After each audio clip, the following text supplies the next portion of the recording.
दोस्तों, इस दुनिया में ताकतवर को ही नियति की यहाँ जगह मिलती है।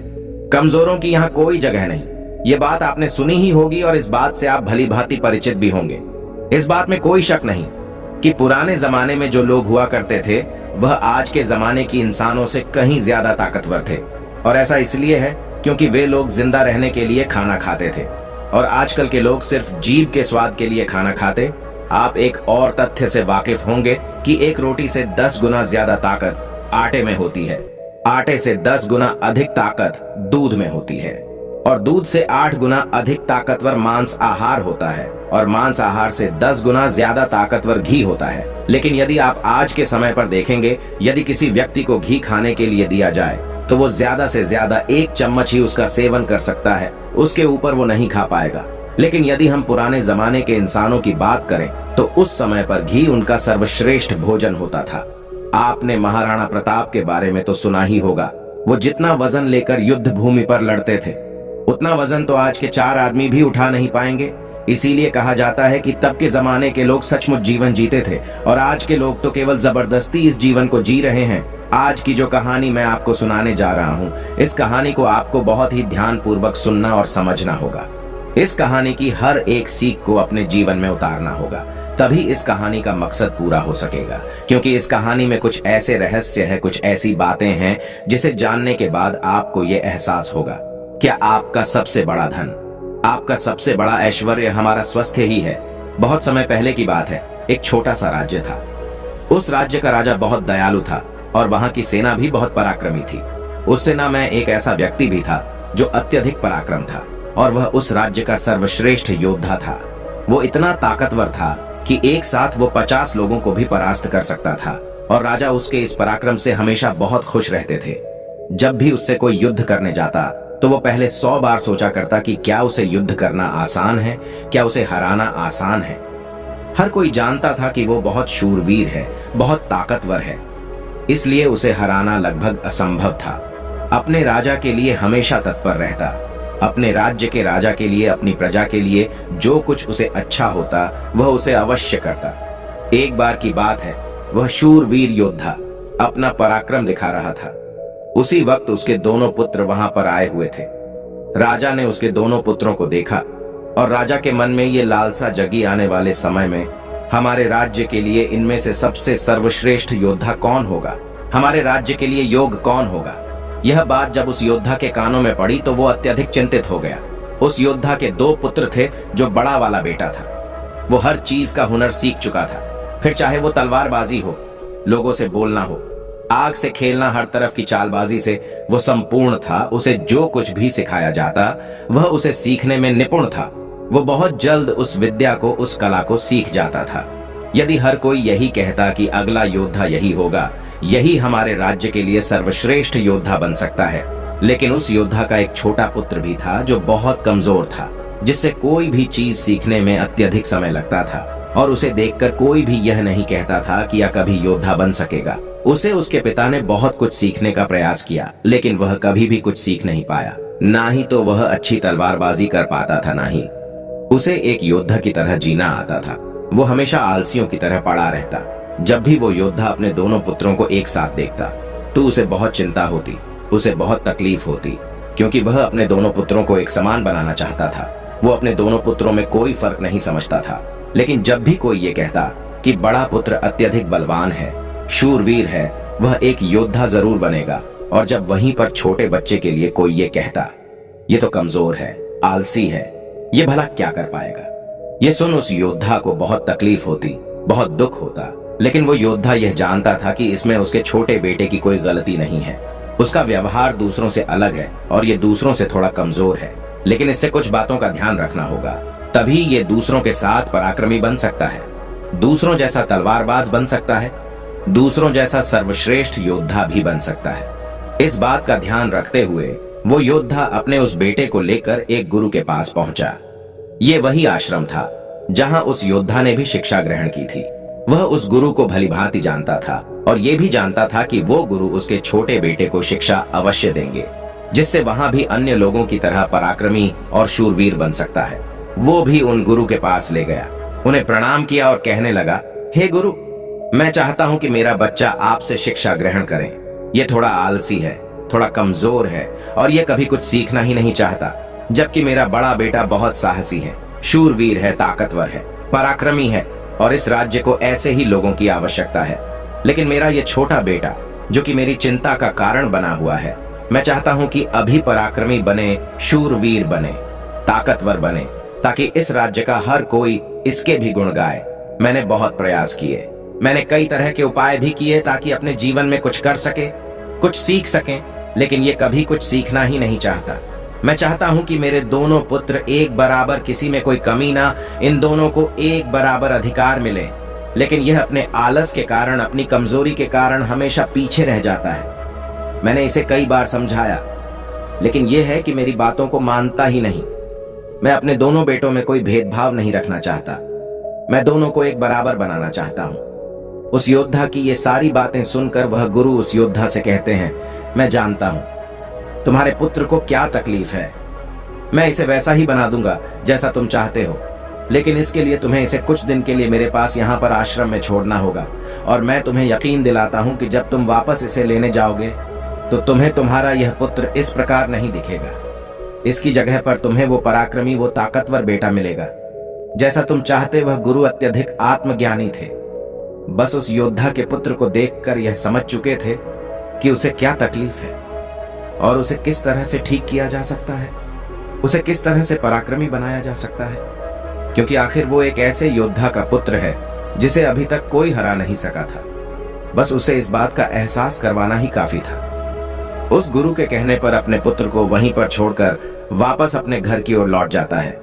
उसके बाद उस योद्धा का वह पुत्र एक शिष्य बनकर उन गुरु के आश्रम में रहने लगता है, वहां के सारे कामकाज करने लगता है, वहां पर वो सीखने लगता है, समझने लगता, और इसी प्रकार कई दिन बीत जाते हैं। और एक दिन सही समय आने पर वह गुरु उस योद्धा के पुत्र से कहते हैं, चलो आज मैं तुम्हें कुछ दिखाना चाहता हूं। इतना कहकर वह गुरु उस योद्धा के पुत्र का हाथ पकड़ लेते और उसे लेकर एक पहाड़ी की ओर, ऊपर की ओर बढ़ चलते।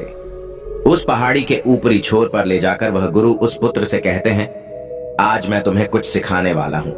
पुत्र, तुम्हें ध्यान से सीखना होगा, क्योंकि यदि तुमने आज ये बात नहीं सीखी तो तुम अपने जीवन भर कुछ नहीं कर पाओगे, कुछ नहीं सीख पाओगे, और हमेशा लोग तुम्हें कमजोर और असहाय समझेंगे और उसी दृष्टि से तुम्हें देखा जाएगा। धीरे धीरे कई दिन बीत चुके हैं और अब तुम्हारे घर जाने का वक्त भी करीब आ चुका है। इसलिए आज मैं तुम्हें यहाँ पर लेकर आया हूँ ताकि मैं तुम्हें सिखा सकूं, ये समझा सकूं कि तुम इस धरती पर क्यों आए, तुम्हारे आने का क्या कारण है। इतना कहकर वो गुरु उस पुत्र को ऊपर की ओर इशारा करते हुए कहते हैं, ऊपर ध्यान से देखो। उस चील ने अपने पंजों में अपना नवजात शिशु रखा हुआ है। वह चील ऊपर की ओर बढ़ती चली जा रही थी, इतनी ऊंची जाती कि बादलों को चीर कर ऊपर बढ़ती ही चली जाती और वहां पर जाकर वो अपने बच्चे को छोड़ दे। यदि वो छोटा सा बच्चा डर गया, उसे यह समझ नहीं आ रहा था कि आखिर उस चील ने अपने ही बच्चे को इस तरह से नीचे क्यों फेंक दिया। गुरु और शिष्य दोनों इस दृश्य को बड़े ही ध्यानपूर्वक देख रहे थे। जैसे ही उस चील ने अपने उस बच्चे को नीचे की ओर छोड़ा, वो बच्चा तेजी से एक पत्थर की भांति नीचे की ओर गिरता चला जा रहा था। और वह जब तेजी से नीचे आने लगा तो उसने कई बार कोशिश की, कई बार प्रयास किए कि वो अपने पंखों को खोल सके, फड़फड़ा सके, जिससे वह हवा की उस रुख का फायदा ले सके, वह भी उड़ सके। लेकिन उसके कई अथक प्रयास के बाद भी उसके पंख नहीं खुल पा रहे थे और वह एक पत्थर की भांति तेजी से नीचे गिरता चला जा रहा था। जैसे जैसे वो नीचे गिरता जा रहा था, उसकी माँ भी ठीक उसके पीछे ही थी। उसने ऊपर से अपने पंजे में फिर एक बार अपने उस बच्चे को पकड़ लिया। एक बार फिर वो चील अपने उस बच्चे को लेकर आकाश में ऊपर ऊंचाई की तरफ बढ़ती चली जाती है और फिर से वो ऊंचाई पर जाकर अपने बच्चे को ठीक उसी प्रकार छोड़ देती है। ये देख उस बच्चे को कुछ समझ नहीं आ रहा था कि आखिरी चील अपने बच्चे के साथ ऐसा क्यों कर रही है। यदि उसके बच्चे को कुछ हो गया तो फिर क्या होगा। चील लगातार इसी प्रक्रिया को दोहरा रही थी। गुरु अपने उस शिष्य का हाथ पकड़ते हुए बस पेड़ की ओर आगे बढ़े जहां पर वह चील रहा करती थी, और उस जगह को दिखाते हुए वह गुरु उस पुत्र से कहते हैं कि इस जगह को ध्यान से देख लो। ठीक इसी जगह पर वह चील और उसका बच्चा इस पेड़ पर रहते हैं। तुमने एक बात और गौर की, इस पेड़ पर तुम्हें अनेकों फूल देखने को मिल रहे होंगे, लेकिन जहां पर यह चील और इसका बच्चा रहता है वहां पर तुम्हें एक भी फूल नजर नहीं आएंगे, क्योंकि फूल बड़े ही कोमल होते हैं। और वह चील चाहती तो इन फूलों को अपने साथ जहां पर रहती है उसे रख सकती थी, लेकिन वह जानती है कि फूलों में रहकर उसका बच्चा एक पक्षी बनेगा। लेकिन जब वह कांटों वाले घोंसले में रहेगा तभी एक चील बन पाएगा। और एक चील के बच्चे को हर तरह की यातनाएं बचपन से ही सहनी पड़ती है ताकि वह अन्य पक्षियों की तरह कोमल ना बने, क्योंकि वह एक चील का पुत्र है और उसे चील की तरह अपना जीवन व्यतीत करना है। यदि वो बाकी पक्षियों की तरह बनेगा तो उसमें चील वाले वो स्वभाव नहीं होंगे और ना ही उसे कोई चील का पुत्र कह सकेगा। ठीक इसी प्रकार तुम भी एक शूरवीर योद्धा के पुत्र हो। यदि तुम चाहो तो अन्य लोगों की तरह अपना जीवन व्यतीत कर सकते हो। तुम फूलों का आनंद ले सकते हैं, लेकिन तुम एक योद्धा के पुत्र हो, इसलिए तुम्हें भी कांटों की राहों पर चलना ही होगा। इन कांटों की राह पर चलकर ही तुम अपने आप को मजबूत बना पाओगे, अपने आप को शूरवीर और पराक्रमी बना सकोगे। ठीक वैसा ही ये चील भी कर रही है। वह भी अपने पुत्र को पराक्रमी और शूरवीर बना रही है। वो अपने बच्चे को उड़ान भरना सिखा रही है। वह बार बार जाकर अपने बच्चे को इसीलिए नीचे पटक रही है ताकि उसका बच्चा खुद ब खुद उड़ान भरना सीख ले। जब भी चील किसी को जन्म देती है तो हर बार उसे वही सिखाना चाहती है जो उसने सीखा है। वह एक चील होने का उसे एहसास कराना चाहती है। किंतु यदि वही पुत्र किसी और पक्षी के घर पर जन्म लेता तो उसे इस तरह की यातनाएं ना सहनी पड़ती, उसे इस तरह से किसी भी क्रिया से ना गुजरना पड़ता। वह फूलों के घोंसले में रह सकता था, वह फूलों में पैदा होता और फूलों में ही खत्म हो जाता। लेकिन चील के बच्चे का एक नियम होता है, एक नियति होती है कि नियति उसे तभी जिंदा रखेगी जब वो पराक्रमी होगा, शूरवीर होगा और उसे वो सारे हुनर, वो सारे पराक्रम सीखने ही होंगे। ठीक उसी प्रकार तुम भी एक शूरवीर योद्धा के पुत्र, एक पराक्रमी योद्धा के पुत्र, इसलिए तुम्हें भी वह हुनर सीखना ही पड़ेगा। अन्यथा अन्य पक्षियों की तरह तुम भी अपने जीवन में कुछ नहीं कर पाओगे। तुम भी एक दिन फूलों में जीकर फूलों में ही मर जाओगे। ये सब देखकर वो पुत्र उन गुरु के चरणों में गिर पड़ा, उन्हें प्रणाम की और कहने लगा, हे गुरुदेव, मुझे अपनी गलती का एहसास हो चुका है। मुझे यह पता चल चुका है कि मैं एक शूरवीर योद्धा का पुत्र हूं और मुझे अपना जीवन इसी तरह से जीना है। मुझे इस हुनर को सीखना ही होगा। इतना कहकर वह गुरु और शिष्य वापस आश्रम की ओर लौट जाते हैं। वहां पहुंचने के बाद वह गुरु अपने उस शिष्य से कहते हैं, मैं तुम्हें कुछ ऐसी बातें बताने जा रहा हूं जिससे तुम्हें अपने जीवन में उतारना होगा। यदि तुम इन बातों को अपने जीवन में उतार लेते हो और इसे तुम्हें जीवन भर याद रखना होगा। जो कुछ तुमने अभी उस चील से सीखा है वह तुम्हारे लिए एक ऐसी सीख है जिसे तुम्हें कभी नहीं भूलना चाहिए। लेकिन तुम एक चील नहीं हो और चील की बच्चों की तरह तुम इन ज्ञान को भी अर्जित नहीं कर सकते। आखिर तुम एक इंसान हो और तुम्हें इंसानों की तरह ही अपने शरीर को बनाना होगा। आज मैं तुम्हें कुछ बातें बताने जा रहा हूं जो तुम्हें अपने घर जाकर करनी होगी, जिससे तुम एक पराक्रमी योद्धा बन सकोगे और अपने शरीर को स्वस्थ रख पाओगे। क्योंकि एक शूरवीर हमेशा अपने शरीर का ध्यान रखता है। वो हमेशा अपने शरीर को चुस्तीला और फुर्तीला बनाए रखता है, जिसके कारण वो कभी बीमार नहीं पड़ता। तुम्हें भी इस बात का ध्यानपूर्वक ध्यान रखना होगा। तुम्हें सुबह जल्दी उठना होगा। 6 से 8 घंटे की नींद तुम्हारे लिए महत्वपूर्ण है। इससे ज्यादा कभी मत सोना। सुबह जल्दी उठकर अपना जो हुनर है उसका अभ्यास करना। जिस प्रकार तुम्हारे पिता एक योद्धा है पर सुबह उठकर अपने सभी हुनरों का अभ्यास करते, ठीक उसी प्रकार तुम्हें भी सुबह उठकर अपने सभी हुनर का अभ्यास करना होगा। योगा प्राणायाम करना होगा, जिससे तुम्हारा शरीर पूरी तरह से स्वस्थ होगा। और जितना तू अपने शरीर को स्वस्थ रखोगे उससे भी ज्यादा तुम अपने अंदर की शक्तियों को समर्थ बना पाओगे। और तुम्हें एक बात और याद रखनी होगी, जितना तुम्हें अपने ऊपरी शरीर का ध्यान रखना है उतना ही तुम्हें अपने भीतर के शरीर का भी ध्यान रखना है। अर्थात अपनी मानसिक शक्ति का भी तुम्हें ध्यान रखना होगा, इसे भी बढ़ाना होगा। और ये मानसिक शक्ति तुम्हें ध्यान से मिलेगी। इसीलिए हमेशा ध्यान करना, हमेशा सुबह उठकर प्राणायाम करना, हमेशा सुबह उठकर योगा करना। ये तुम्हें मजबूती प्रदान करेंगे। और यदि इसके बाद भी तुम सुबह जल्दी नहीं उठ पाते, तुम इस आदत को नहीं अपना पाते, तो मेरा एक और सबक याद रखना। जिस दिन तुम उठने में लेट हो जाओ, अर्थात जितना समय तुम देरी से उठो, अपने शरीर पर उतने ही कोड़े मरवाना। जब तुम यह क्रिया 4 से 5 दिन करोगे तो तुम खुद ही अपने आप में वो बदलाव देख पाओगे कि तुम अपने आप ही अपने समय पर उठना शुरू कर पाओगे। दूसरी बात जो तुम्हें हमेशा ध्यान रखनी है कि तुम्हें हमेशा स्वादिष्ट और स्वस्थ खाना ही खाना है। ऐसी चीजें कभी मत खाना जो तुम्हारे शरीर को नुकसान पहुंचाती है। हमेशा तुम स्वस्थ खाना ही खाना, जैसे हरी सब्जियां, फल, दूध, दही। तुम भोजन अपने शरीर के लिए करना ना कि अपनी जीभ के लिए, ना ही स्वाद के लिए। अगली बात वो गुरु अपने शिष्य से कहते हैं कि जब भी तुम्हारे मन में कोई चिंता हो कोई ऐसा विषय हो जिसे लेकर तुम बहुत चिंतित हो, तो ऐसी बात अपने घर परिवार में अवश्य बताना। यदि तुम इन बातों को अपने मन में रखते हो तो ये बातें तुम्हें मन ही मन कमजोर बनाती चली जाएगी।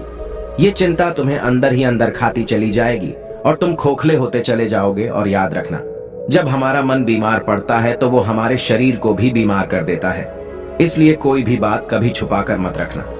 हर बात अपने घर वालों और अपने परिवार को अवश्य बताना आगे, वह गुरु अपने उस शिष्य से कहते हैं। हमेशा सकारात्मक सोच रखना, कभी भी नकारात्मक विचार अपने दिमाग में आने मत देना। सबके जीवन में उतार और चढ़ाव तो आते ही रहते हैं। सभी के जीवन में सुख और दुख लगा ही रहता है। कभी अच्छा तो कभी बुरा जीवन इसी प्रकार चलता है। तुम्हारे जीवन में समय चाहे कैसा भी क्यों ना आए, लेकिन तुम्हें हमेशा एक सकारात्मक सोच ही अपनानी है, जिससे तुम अपने जीवन में आने वाली कठिन से कठिन परिस्थितियों का सामना हंसते हुए और बड़ी ही सरलता से उसका सामना कर सको और जीवन में आगे बढ़ पाओगे। अगली बात जो तुम्हें याद रखनी चाहिए, क्यों तुम्हें हमेशा मुस्कुराते रहना है? क्योंकि एक योद्धा यदि चिंतित हो तो उसका राज्य भी चिंतित हो सकता है और तुम्हारी मुस्कुराहट से ही सबको ताकत मिलती है। तुम एक शूरवीर योद्धा के पुत्र, तुम्हारी हंसी तुम्हारे चेहरे से अलग नहीं होनी चाहिए।